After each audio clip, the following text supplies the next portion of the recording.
Здравейте! Днес се прибрах малко по-рано. Тая кой ми взе бира на връщане. Сме изпили по 2 бири. Накрая съм течала до вкъщи да пикая.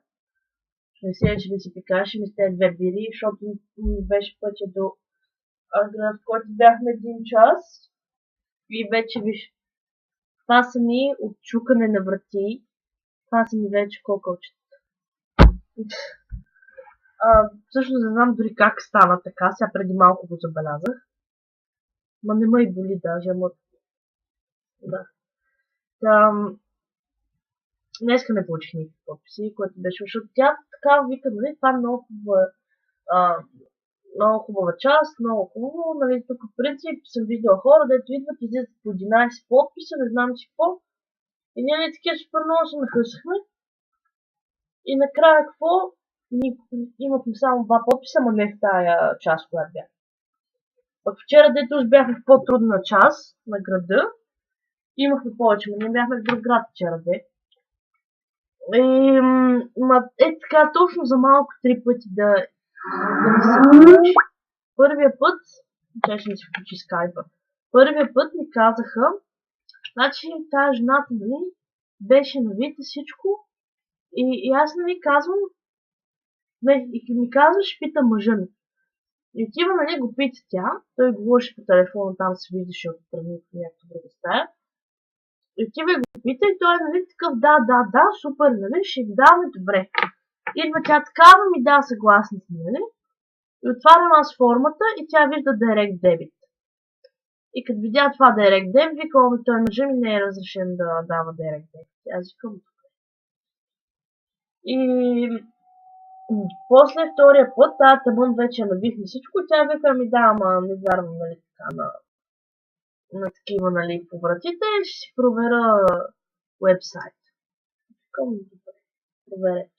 Казах го там, викам, има 8 начина, по които може да помогнете и не е само нали, паричен, така че нали, проверете.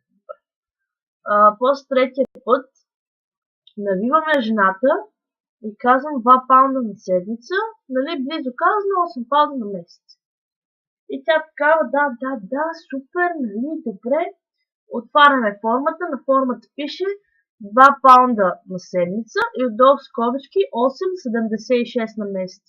И тя, ма то 8,76, аз викам, да, нали, близо 8 паунда. И тя така, не можем така да даваме. И аз викам, добре. Не съм записал.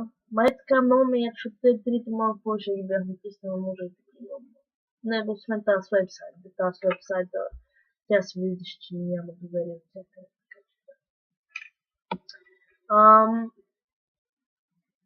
Какво нещо мисля да ви кажа да правя? Отиваме в някаква голяма къща, но страхотна, направо, супер муцка, злато, всичко. С 2 спрени, много хубави коли отпред. Отиваме ние вътре, нали отивам аз, нали започвам отваряме някаква дядка и започваме да говорим всичко, обяснявам му точно, той е такъв, нали, някакъв ще има слушан, дори не ми се снява щите. А друг път ги разцепвам, като им говоря. Направо те се пръскат да си хилят. Особено по жените, защото те са много... Те зависи да има някакви гадни, ама. И нали, говоря, и той е такъв, ми съжалявам, аз съм на пенсия, не мога. И аз мислях, исках само да се обърна и така, да му погледна колите, да му погледна къщата и да му кажа, че сериозно ми говориш. Защото те тук получават, това е англичаните ми викат. Защото нали аз стана напусна тази кола и се оплакал, викам бе, тая толкова ли е малка пенсията вече на тя, викам, че си нещо представя колко е голяма. Викам, не виж това в тази къща, като 100% него му е на 1000 паунда на месец пенсията, защото той да живее в такава къща и да има 2 коли. И такой той вика, аз съм сам човек и живея на една пенсия. Сам човек на една пенсия живее, па има 2 коли и не знам каква огромна къща. И така. И да. И направо много ме разочароват някаква. Това ли ще са по-бедните, Индийци, не знам си какво, те са готови да дадат повече пари, отколкото богатите. Един пък веднъж ми застана такъв, така ми стои с кръстни ръце и аз му говоря, нали, той така стои. И накрая като викам, нали, сигурна съм, че може да ви включим вас на това нещо, нали, да помогнете така нататък. Не мисля. И ми затвори. И така да е богатите са много гадни, защото аз преди, нали, си мисля, че богатите и старите ще са най-лесни. Не. Старите са и те така.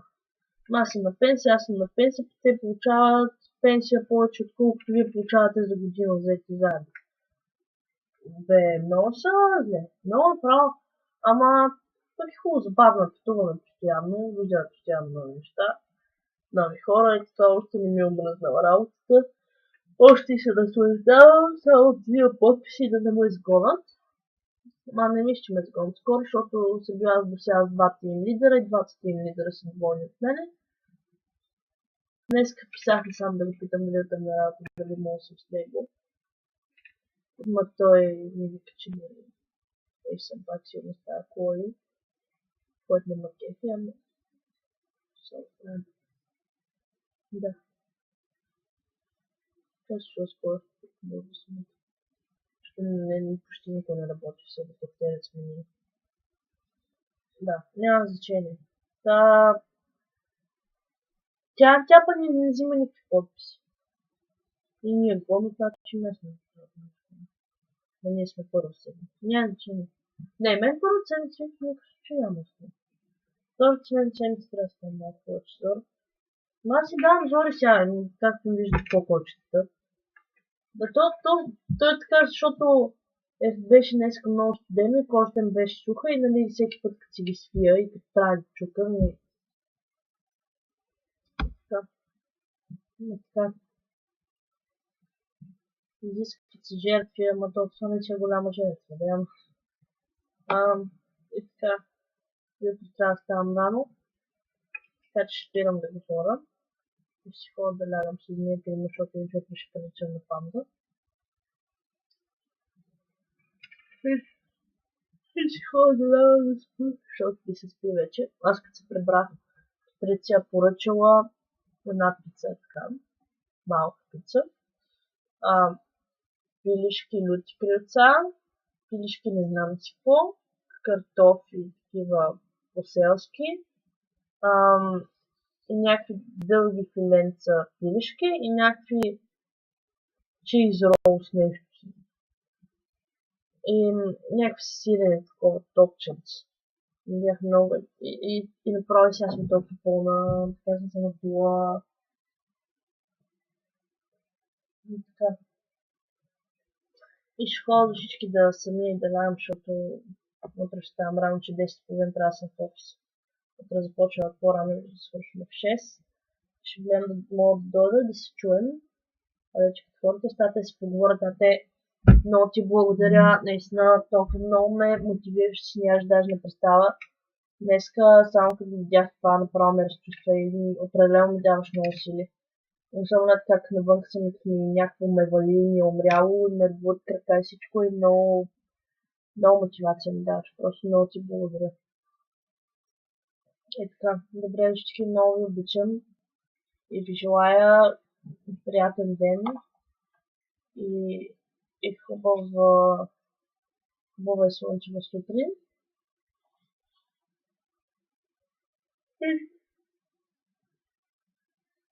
И така, много ви обичам всички. Лека нощ от мен, добро утро за вас.